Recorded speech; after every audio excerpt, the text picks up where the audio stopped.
La société congolaise de postes et télécommunications a procédé le 9 mars à une double signature d'un contrat programme et d'un cahier de charges. Ces deux outils permettront une expansion de cette société publique tant sur le plan national qu'international. Pour les ministres des PTNT qui a présidé la cérémonie, ces outils permettront de répondre aux attentes de la population congolaise dans ce domaine. Désormais, les Congolais peuvent compter sur la Poste pour l'envoi et la réception des courriers et autres colis sur l'ensemble du territoire national et à l'étranger.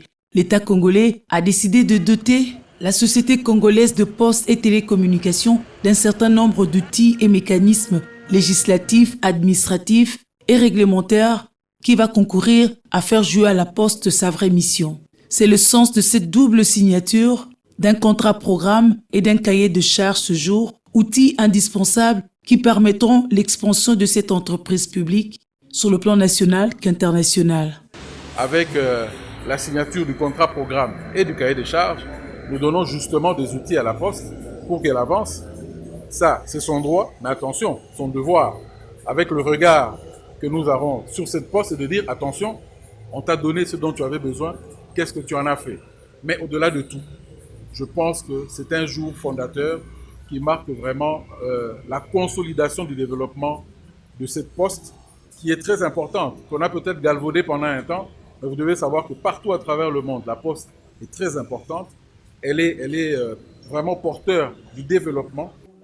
Pour le directeur général de la SCPT, ces deux documents forment un arsenal juridique pour permettre à la Poste congolaise d'opérer efficacement.